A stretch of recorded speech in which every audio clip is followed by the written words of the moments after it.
Hi, this is Jennifer Armendariz. I am a family nurse practitioner in El Paso, Texas. I work in the hematology oncology clinic here in El Paso.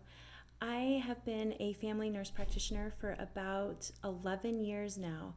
And being that this was also Nurse Practitioners Week, I thought I would give you a little background as to what nurse practitioners do, who we are, because many of you have probably been treated by a nurse practitioner before when you've gone to the doctor or to the clinic. So, nurse practitioners are we are master's prepared nurses. We have our bachelor's degree in nursing. Many of us have worked on the floor at a hospital as a registered nurse for many years, went back to school, got our master's degree, and then became certified as a family nurse practitioner. So, as a nurse practitioner, we are able to write prescriptions, interpret lab studies, interpret imaging studies, interpret EKGs, write orders, of course, and treat a number of conditions and ailments. There are several different specialties that nurse practitioners practice in. Some are in hematology oncology, like myself. Some are in family practice. Some are in pediatrics. Some are in geriatrics. Some are acute care nurse practitioners, working in the ER, working in the ICU, in the hospitals. So there are a number of roles and places that you will find nurse practitioners.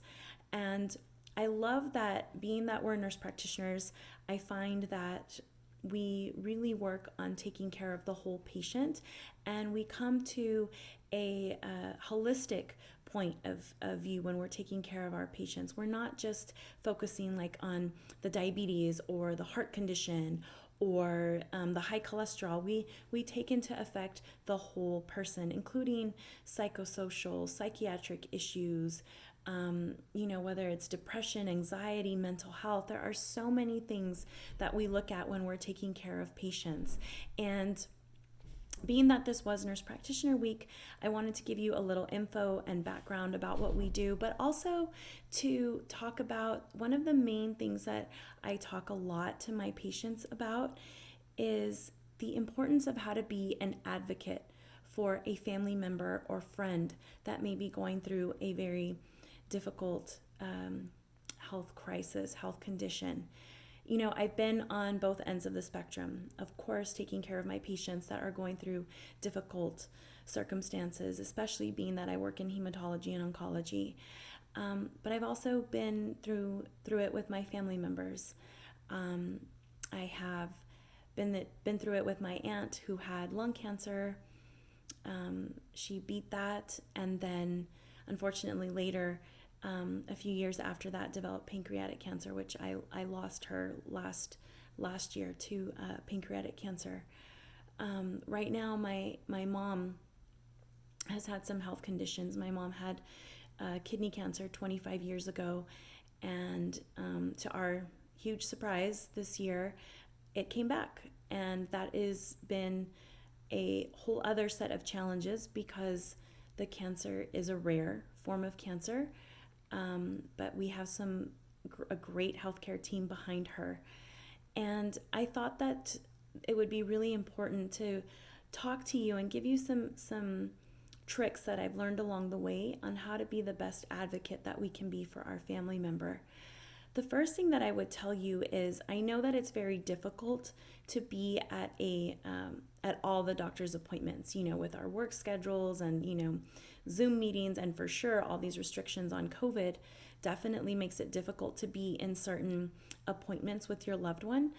I think the first thing I would say is, ask if it's also possible to do a telehealth visit, because then you most likely will be able to squeeze some time and be there for your loved one. Or if your family member is going into the office, then perhaps they can put you on speaker, and you'll be able to listen to everything the healthcare provider is telling your family member.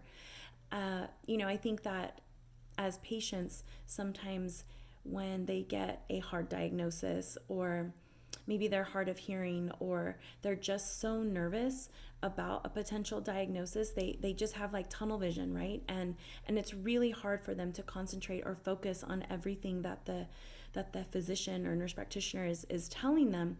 And that can be frustrating for the family member as well, who wants to help them but doesn't know how if they don't have all the right information. So that would be the first thing I would tell you. The second thing I would say is definitely make sure that you get reports of the imaging studies, whether they are on in paper form or in a CD, because most likely if you're referred to a specialist, they're going to want all of that. And at least if you have them, not only does that save time, but that's also really important to either keep for your records or for your family members' records as well. And sometimes, one may think that whoever ordered the study is also going to send it to the specialist. And, sometimes things happen and that doesn't always happen. So I think that would be another really helpful piece of advice. Even if that means you go down to the place where the imaging study was done at and you pick up a copy of the report, you can absolutely do that as well. The third thing I would tell you, and this is something that I hear all the time from my patients, is that they often say, oh, well, no news is good news, so I guess everything's okay. And I really educate my patients on telling them that no, that's not always the case. Please don't think that way, because it doesn't always, unfortunately, mean that. Things happen. People or medical offices are run by humans, and we are all human. And errors can happen. An imaging study may not get sent to the physician or nurse practitioner that ordered it. It may have been filed into the wrong place. It may have been filed under the wrong name.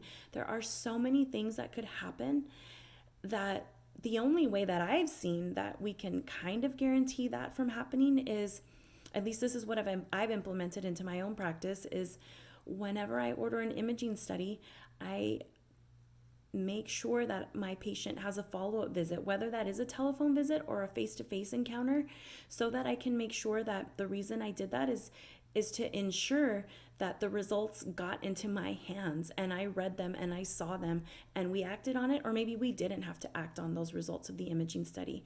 So that's the next thing I would tell you. The last thing I would say is that we absolutely have to be advocates, not only for ourselves, but if our family member can't be an advocate for themselves, then sometimes we're the ones that have to step up to the plate as a family member.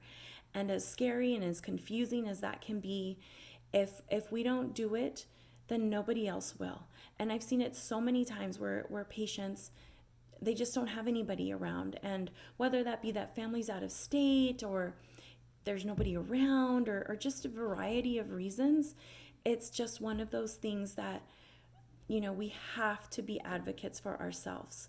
The last thing I would tell you is that make sure that you have a list of all the medications that either you or your family member is on, and also a list of the surgeries that you've had, a list of allergies for sure if you're allergic to medications, because there's so many interactions and things like that, and different ways that those medications can affect a person, and a list of any and all physicians and healthcare providers that you see, because many of my patients are being seen by endocrinology, by nephrology, by a cardiologist. They're being seen by tons of people. So it's really important that everybody is on the same page.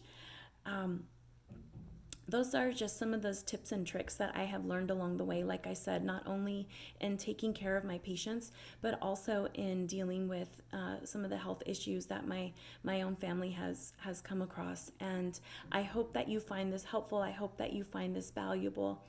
And I pray that everybody is staying safe and healthy out there. And we will be talking soon. Take care. Bye.